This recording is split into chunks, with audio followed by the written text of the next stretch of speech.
Hello and welcome to the final update of the murdered Munitions Magnate. Everyone has pretty much solved this case pretty confidently, but we still have some locations to visit, so hopefully this might clear up some loose ends. So first up will be the Covent Garden Theatre. Oh yes, I recall that gentleman. He looked like a walrus. He could barely fit into the theatre seat. Oh, my. Now, what time did the performance end that evening? 10 o'clock. Did you see Mr. Meshkov exit at that time? Now that you mention it, no. I'm quite sure he was gone before the final curtain call. Okay, so he was there, but not for long. The next location will be Brady's Smoke Shop.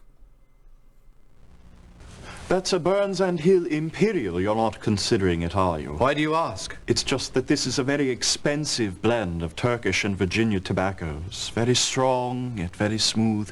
It's not a cigarette for the casual smoker, but rather for the connoisseur, and begging your pardon, sir, you just don't strike me as a connoisseur. Oh, I see. Now, these Imperials are made to order, are they not? Oh, yes, sir, and we are the only shop in London that carries them. It's a relatively new brand, and the client list is very small and exclusive. Might I inquire who is on that list? Whatever for? I would like to know if it is worthy of my name. If you insist. Richard Camp, Sir Clayton Partridge, Lord Henry Ragland, Count von Schulenburg, and Emile Zobar.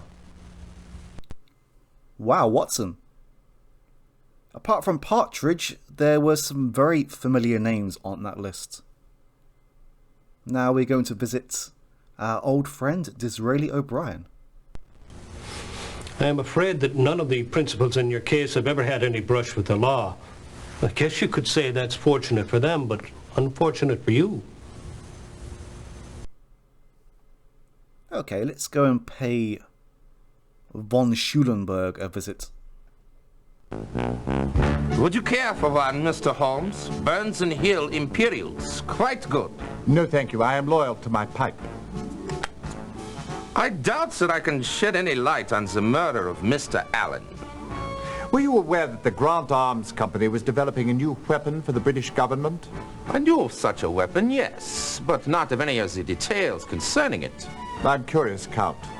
Do you recall where you were on the evening of March 9th? I recall quite clearly.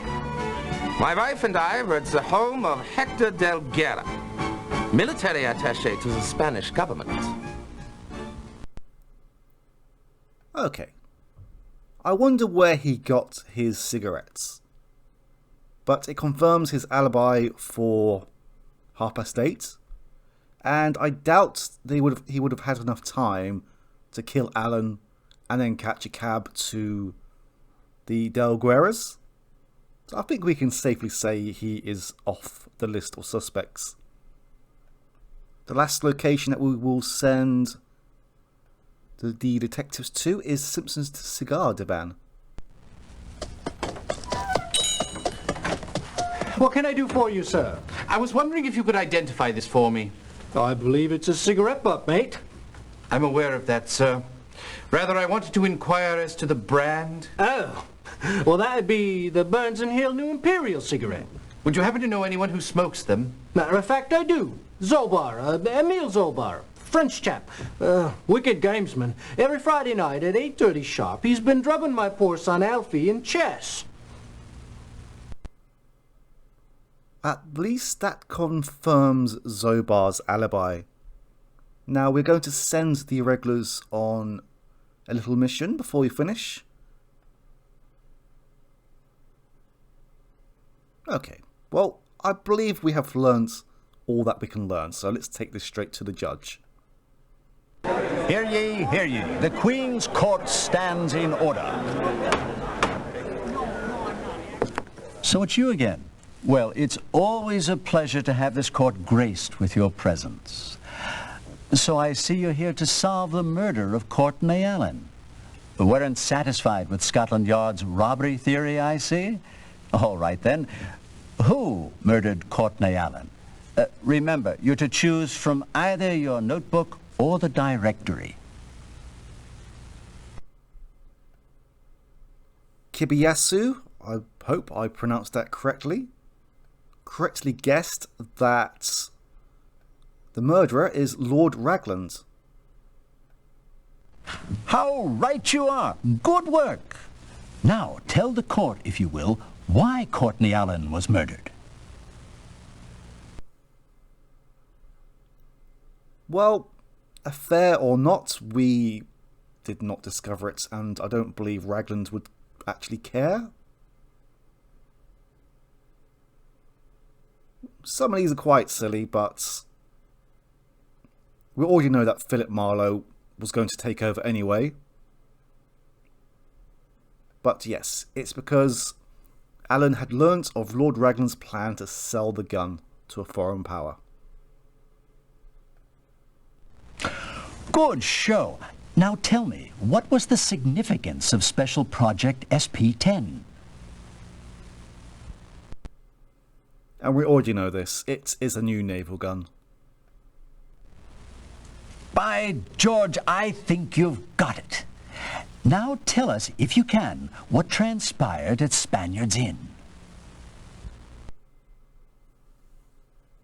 And it's already been suggested by, I believe, Kibiyasu again, that Lord Ragland was meeting up with Alexei Meshkov. And we know that there was a Mishkin at the Spaniards Inn that night who did meet another gentleman.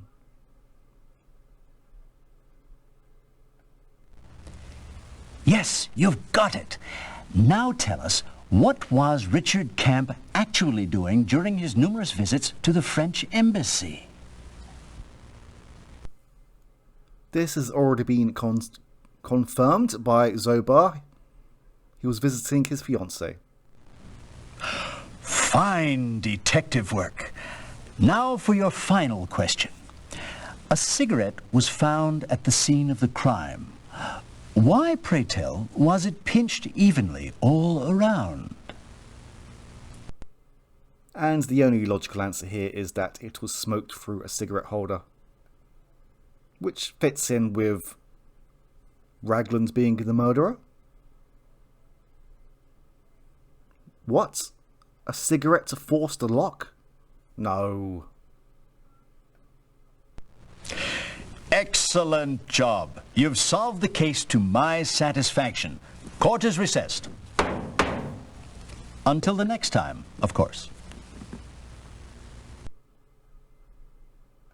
My word, dear Holmes. Perhaps we are in the wrong business altogether. If we had been top-notch, we should have cracked this case in less points. I think I'll ring up the university immediately and see if we might enroll in a detective course.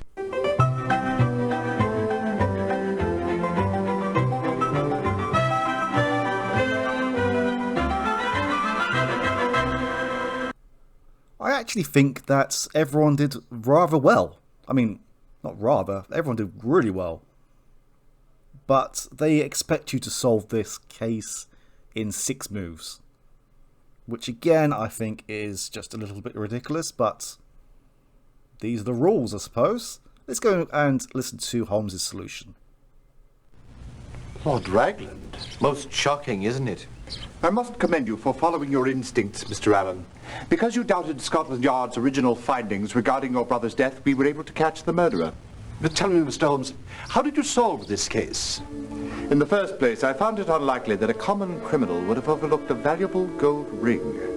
In the second place, simple robbery would not explain the missing contents of the SP-10 folder. Those documents were central to the murder. It then became a simple matter to cull 2 suspects from the customer list of Burns and Hill Imperial brand smokers. Burns and Hill. But that was the brand of cigarette found at the scene, and the list we obtained had quite a few names. It was fascinating to see the way Holmes narrowed it down. You flatter me, Watson. It was nothing, really. In the first place, I knew the murderer had to be someone aware of Courtney Allen's habit of exiting his office via the alleyway. That made the most likely suspect a co-worker. Of the gentlemen on the list, only Lord Ragland and Richard Camp fit that category. But how did you narrow it down to Ragland? Elementary, Mr. Allen. Mr. Camp does not smoke. He purchased the cigarettes as a present for Emile Zobar. But why did Ragland do it? After learning of your brother's surprise visit to the plant, Ragland knew the proverbial jig was up. He realized Courtney had removed the plans for Project 10 from the safe, the very same plans he had intended to sell that night to the Russian attaché. The only solution was to kill your brother and reclaim the plans. Case closed. Thank you, Mr. Holmes. Now, Courtney may no longer be with us, but it does serve as a small consolation to know that his murderer will get his due. Indeed. And we may all rest more easily knowing that England will suffer no more breaches of security at the hands of that traitor. Isn't that so, Holmes? Quite, Watson. Quite.